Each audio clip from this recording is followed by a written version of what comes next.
우리는 돈이 없어서, 힘이 없어서 억울한 일을 당한다고 말합니다. 정말 그럴까요? 또 실수했어. 고객을 장난으로 보나? 무릎 꿇고 사과해. 죄송합니다. 정말 죄송합니다. 아무리 잘못해도 무릎을 꿇리다니 제정신이요. 백도 없고 돈도 없으니까 이런 대우받는 거예요. 평생을 약자에게만 강했던 한 남자. 그에게 나타난 건 돈도 배경도 없어 보이는 작은 체구의 칠순 할머니였습니다. 모두가 모욕이라 외면할 때 그녀는 가족을 지키기 위해 기꺼이 홀로 맞섰습니다. 모두가 숨죽인 로비. 그녀가 건넨 낡은 통장 안에는 누구도 상상 못했던 숫자가 숨겨져 있었습니다. 그 숫자가 밝혀지는 순간 모든 것이 뒤바뀝니다. 67억 3,800만 원입니다. 한순간에 모든 것을 잃게 된 남자와 용기 하나로 세상을 뒤흔든 여자. 진정한 품격과 용기가 무엇인지 보여주는 통쾌한 한방. 과연 이 싸움의 승자는 누가 될까요? 그리고 이 작은 용기가 모두의 마음을 바꿀 수 있을까요? 오늘의 이야기 시작합니다. 그 전에 잠깐 구독과 좋아요 눌러주시면 큰 힘이 됩니다. 새벽 5시 반, 옥부는 어김없이 눈을 떴습니다. 칠순이 넘은 나이에도 옥분의 몸은 시계보다 정확했습니다. 남편을 떠나보낸 지 벌써 3년이 흘렀지만 혼자가 된 지금도 규칙적인 생활을 이어가고 있었습니다. 슬리퍼를 신고 뒷마당으로 나가니 이슬이 맺힌 상추와 고추 그리고 토마토가 반갑게 인사를 건넸습니다. 물뿌리개를 들고 하나하나 정성스럽게 물을 주는 옥분의 얼굴에는 깊은 평온함이 가득했습니다. 자, 오늘도 무럭무럭 자라거라. 혼잣말을 중얼거리며 채소들을 어루만지는 옥분의 손길은 여전히 부드러웠습니다. 텃밭 가꾸기는 남편이 살아계실 때부터 함께했던 소중한 일과였거든요. 지금은 혼자지만 이 작은 정원이 옥분에게는 큰 위안이 되어주고 있었습니다. 아침 7시쯤 현관문이 열리는 소리가 들렸습니다. 어머니, 아침 드세요. 며느리 서영이 들어왔습니다. 서영의 손에는 김치통과 미역국이 담긴 용기가 들려 있었지요.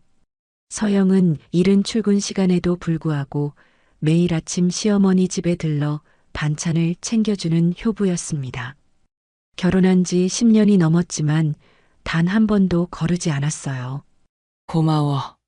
서영아, 매일 이렇게 챙겨주니 미안하기만 하네.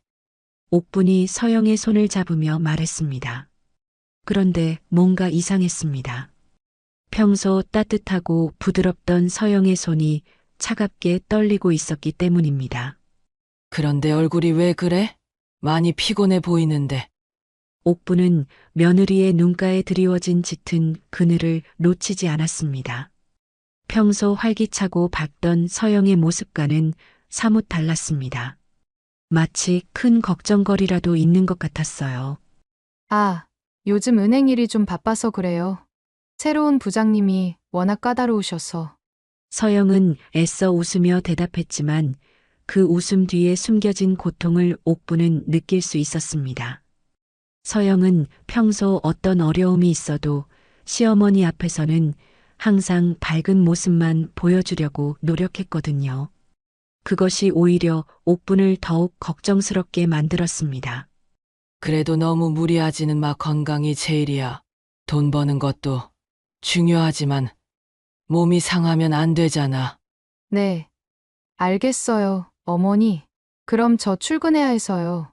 서영이 서둘러 나가는 뒷모습을 바라보던 옥부는 가슴 한편이 묵직해졌습니다. 뭔가 며느리에게 큰 걱정거리가 있다는 것을 직감할 수 있었어요. 점심을 먹고 나서 옥부는 결심했습니다. 오랜만에 은행에 들러 통장 정리도 하고 서영에게 도시락도 전해주자고 말입니다. 아침에 본 며느리의 창백한 얼굴이 계속 마음에 걸렸거든요. 정성스럽게 김밥을 싸고 서영이 좋아하는 사과와 바나나까지 챙긴 옥부는 오후 2시경 집을 나섰습니다. 버스를 타고 시내로 향하는 동안에도 서영의 떨리던 손길이 자꾸만 떠올랐습니다. 시내 은행에 도착한 옥부는 번호표를 뽑고 대기석에 앉았습니다. 창구 너머로 보이는 며느리 서영의 모습이 한눈에 들어왔습니다. 그런데 뭔가 심상치 않았어요. 평소 침착하고 능숙하게 업무를 처리하던 서영의 손이 눈에 띄게 떨리고 있었기 때문입니다. 서류를 넘길 때마다 종이가 바스락거리는 소리가 유독 크게 들렸어요. 서영은 서류를 확인하면서도 계속 주변을 살피며 불안한 기색을 감추지 못하고 있었습니다. 고개를 자꾸 숙이고 고객과 대화할 때도 목소리가 작고 위축되어 있었지요. 평소 자신감 넘치며 밝은 미소로 고객을 맞이하던 며느리의 모습과는 천지 차이였습니다. 지금의 서영은 마치 언제 혼날까봐 전전긍긍하는 어린아이 같았어요. 다른 직원들과의 관계도 예전 같지 않았습니다. 옆자리 동료가 뭔가 물어봐도 서영은 과도하게 조심스러워하며 대답했어요. 예전 같으면 자연스럽게 농담도 주고받고 웃음소리가 끊이지 않던 창구였는데 지금은 긴장감만이 감돌고 있었습니다. 죄송합니다. 다시 한번 확인해 보겠습니다.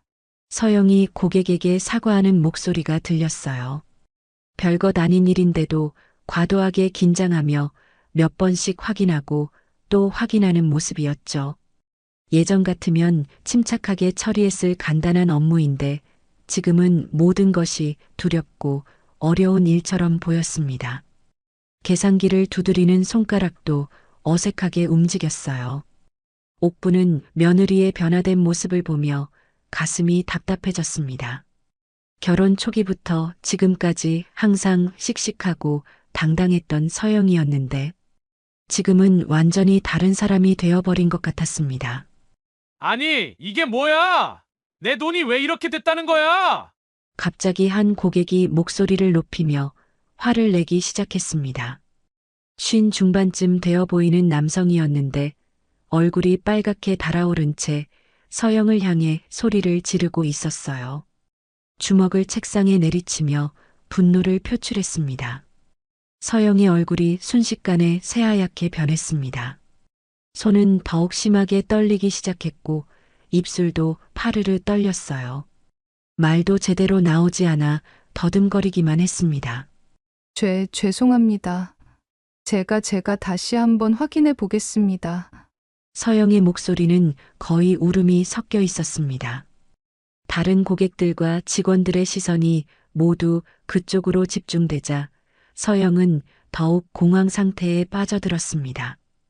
온 은행이 조용해지면서 서영의 작은 흐느낌 소리만이 들렸습니다. 또 실수했어? 저음의 목소리가 은행 로비에 차갑게 울려 퍼졌습니다. 50 중반쯤 되어 보이는 한 남자가 서영의 창구로 성큼성큼 걸어왔어요. 회색 양복을 단정하게 차려입은 그의 이름표에는 부지점장 박상호라고 적혀 있었습니다.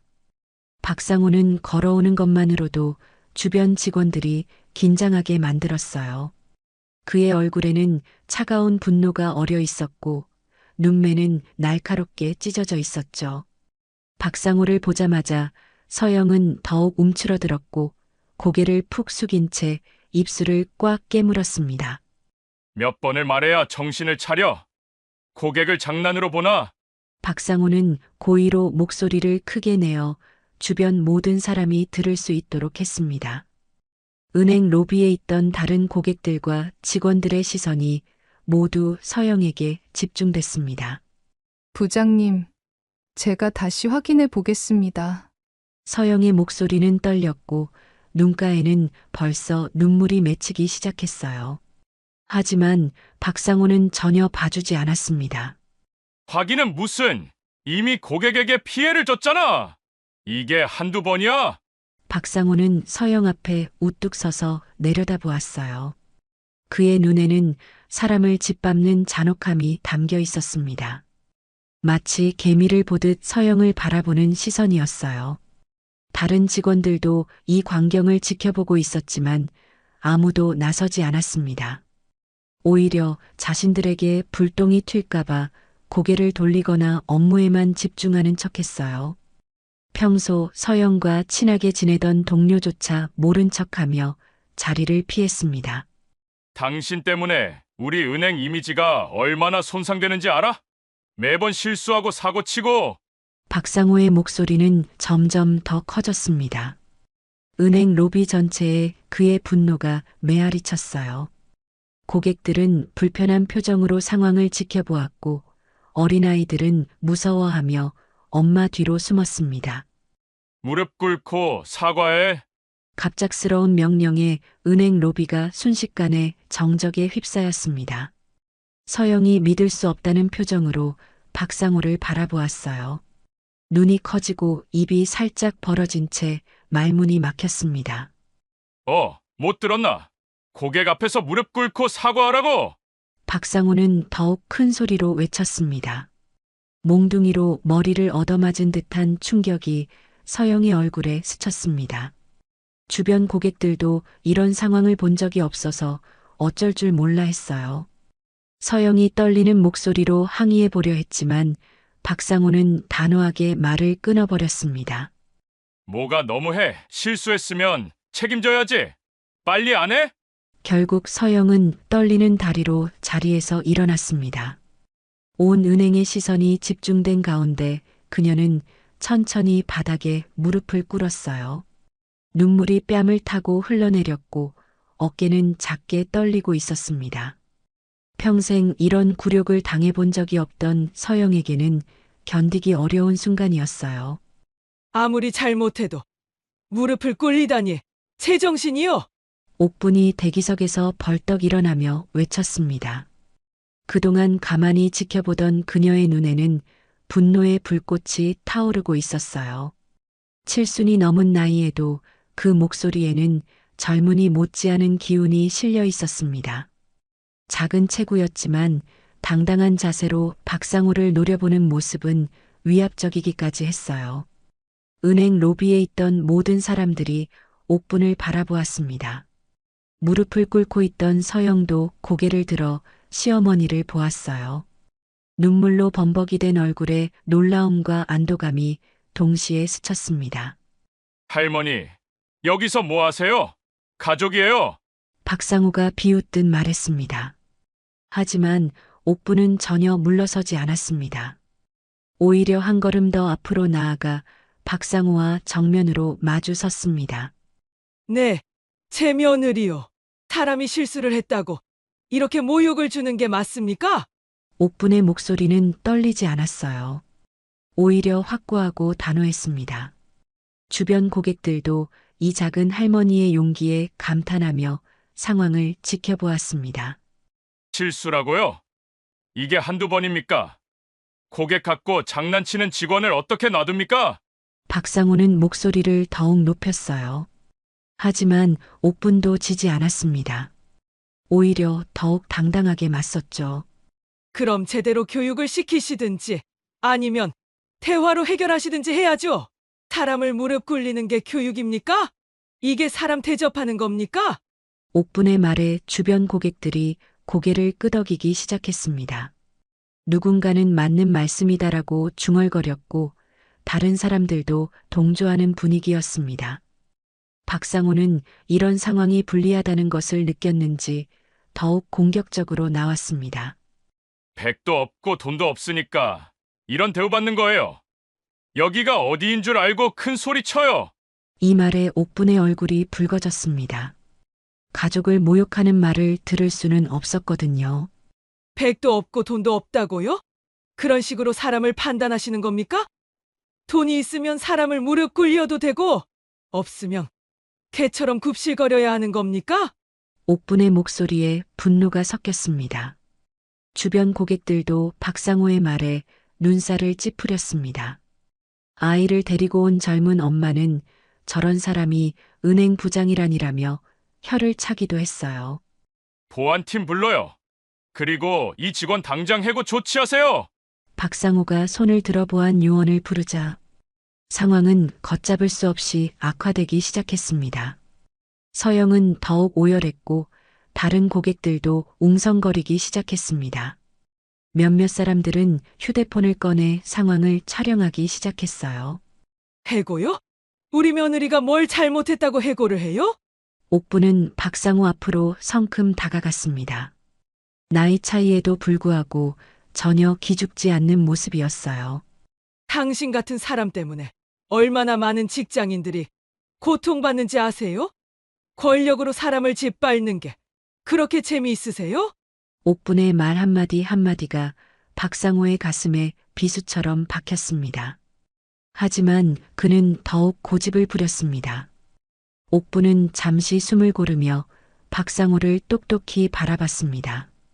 주변의 시선과 웅성거림에도 불구하고 그녀는 차분함을 유지했어요. 그리고는 천천히 가방을 열기 시작했습니다.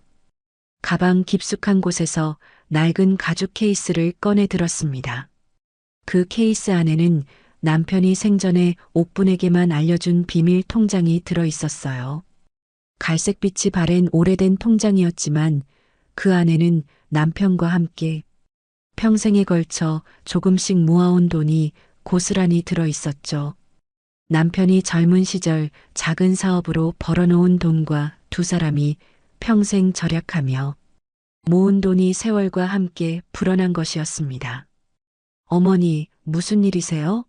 서영이 무릎을 꿇은 채로 걱정스럽게 물었습니다. 시어머니가 이런 상황에서 갑자기 가방을 뒤지는 모습이 의외였거든요. 하지만 옥부는 가족들에게도 이 통장의 존재를 숨겨왔었어요. 자식들과 며느리에게 부담을 주고 싶지 않았고 또 너무 많은 돈이 있다는 것을 알면 오히려 가족관계가 복잡해질까봐 우려했던 것입니다.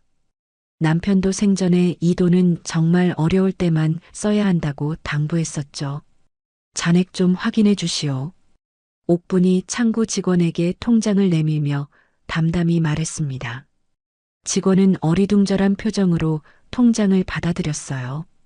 이 긴박한 상황에서 갑자기 나타난 할머니가 통장을 확인해 달라니 상황 파악이 안 되었던 것입니다.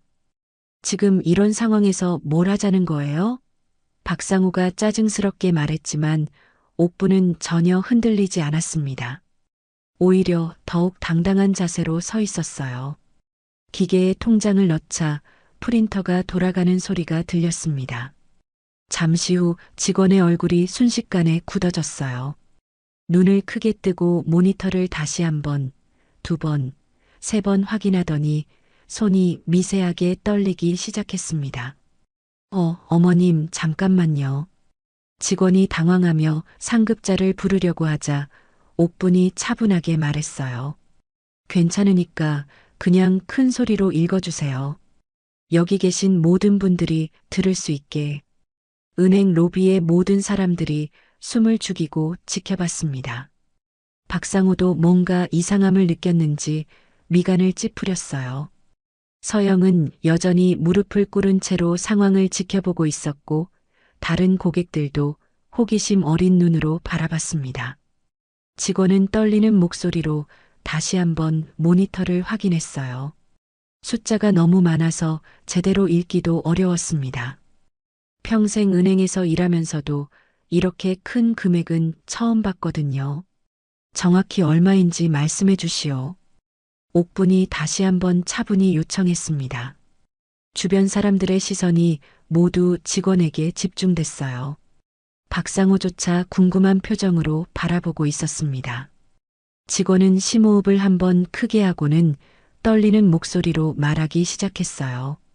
잔액이 67억 3,800만 원입니다. 직원의 말이 끝나자 은행 로비가 순식간에 조용해졌습니다. 마치 시간이 멈춘 것처럼 모든 사람들이 그 말을 되새기고 있었어요. 67억이라는 숫자가 귀에 제대로 들어오지 않았거든요.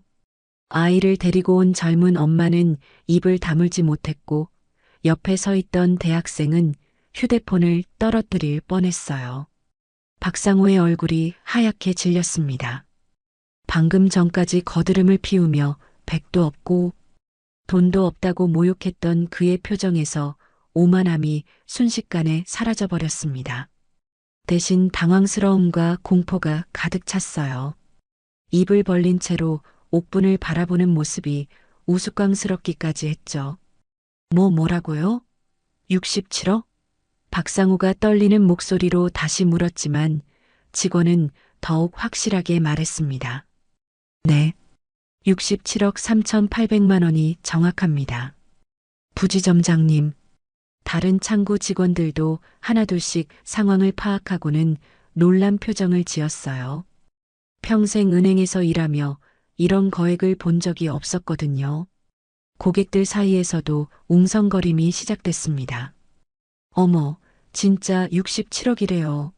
세상에, 저 남자가 아까 뭐라고 했더라? 백도 없고 돈도 없다고? 사람들의 수군거림이 점점 커졌어요.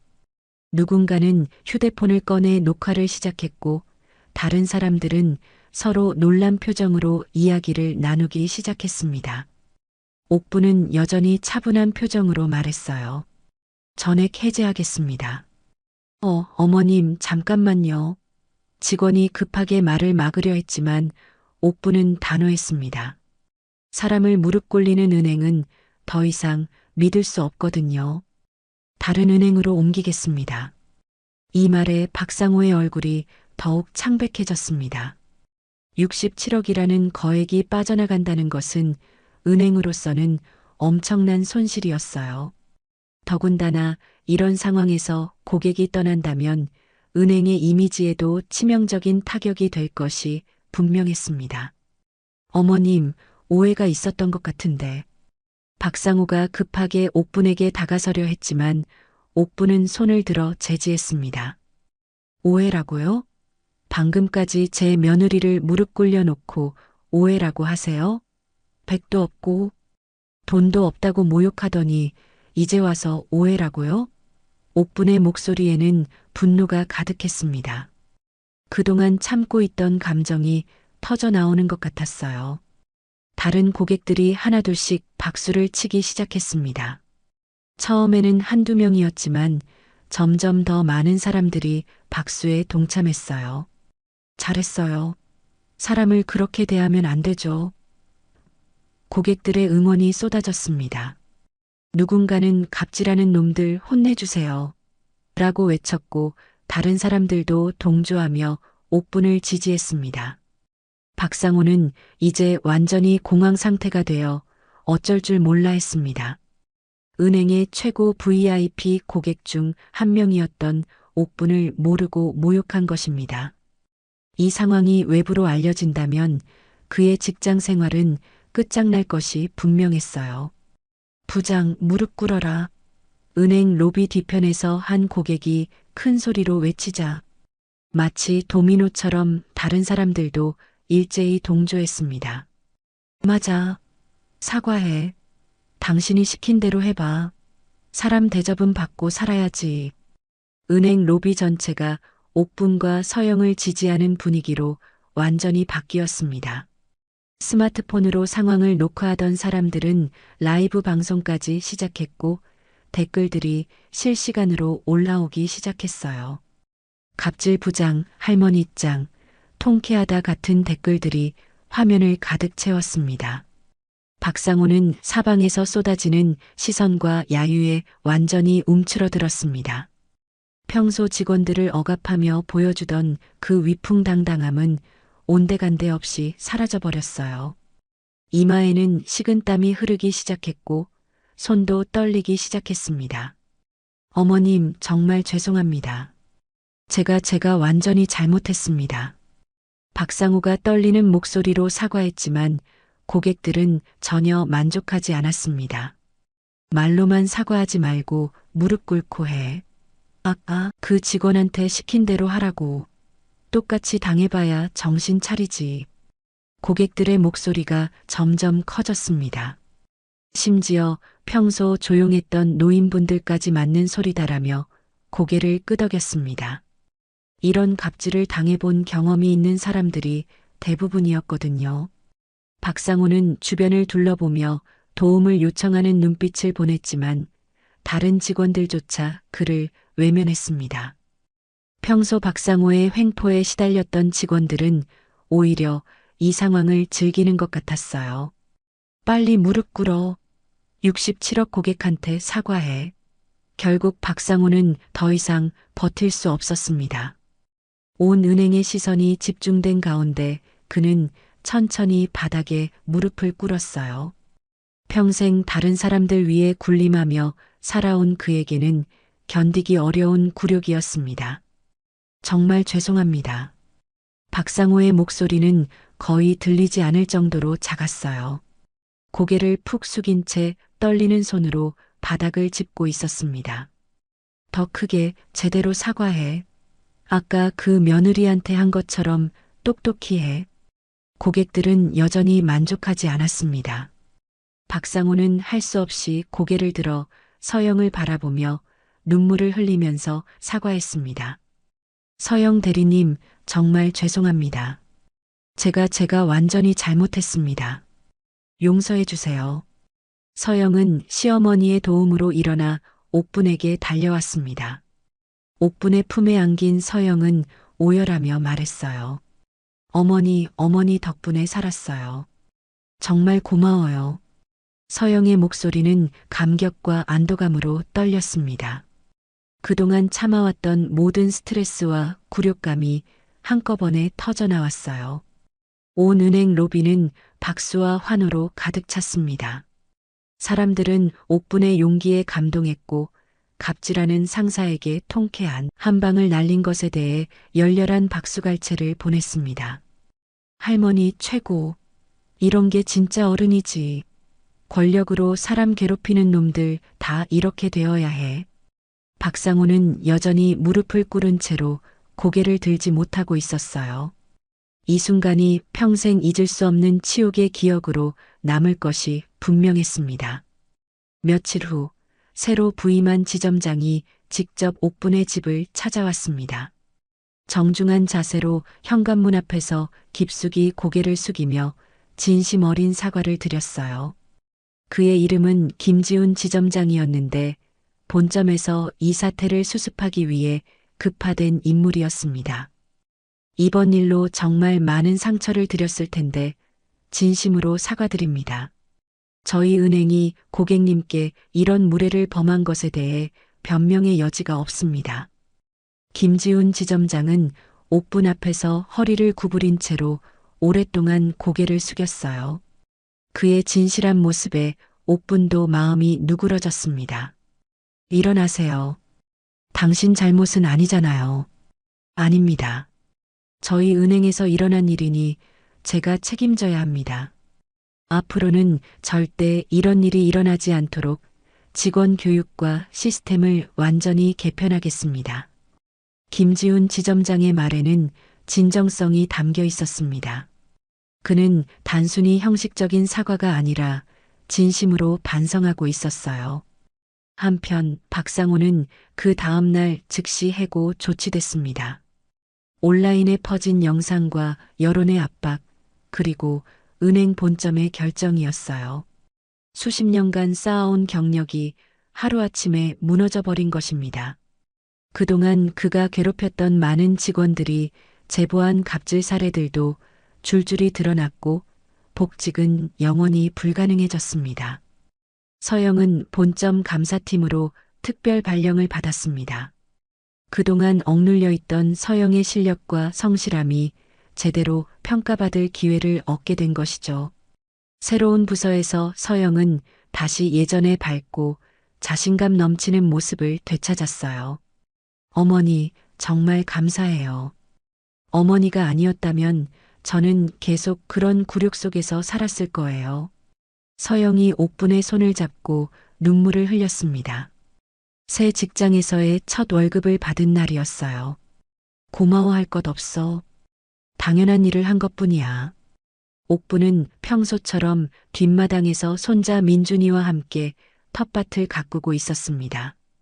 올해 12살이 된 민준이는 할머니 옆에서 호미질을 도우며 물었어요. 할머니, 그때 정말 무섭지 않았어요? 저라면 떨려서 아무 말도 못했을 것 같은데.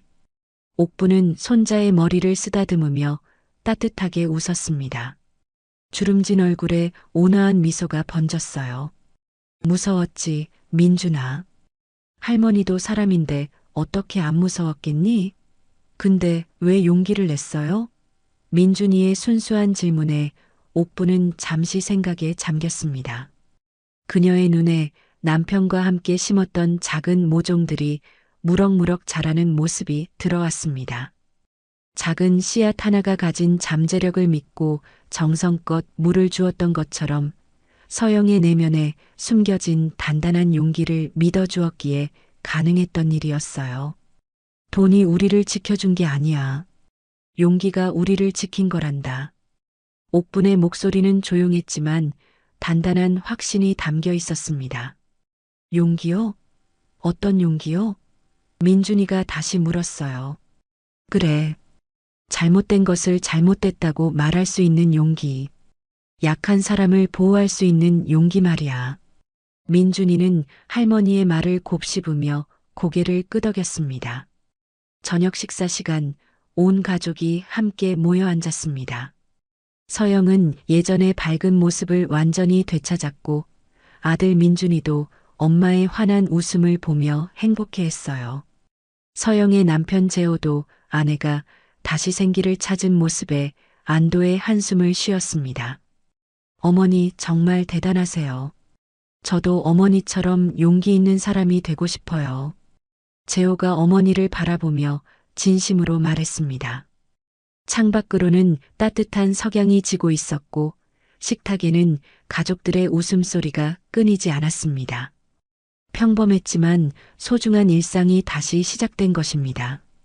옥부는 가족들의 행복한 모습을 바라보며 마음 깊이 만족스러워했어요. 때로는 용기 하나만 있어도 세상을 바꿀 수 있다는 것을 온 가족이 함께 깨달은 소중한 시간이었습니다. 누군가의 자존심을 짓밟는 것이 아닌 한 사람을 존중하고 지켜주는 것. 그것이야말로 진정한 품격이었습니다.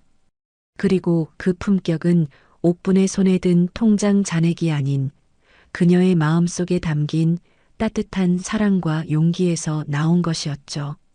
옥분은 조용히 미소 지었습니다. 모든 것이 제자리를 찾았습니다. 오늘도 귀한 시간 내어 끝까지 시청해주신 구독자 여러분 진심으로 감사드립니다. 오늘의 이야기가 마음을 울렸다면 구독과 좋아요, 댓글 부탁드립니다.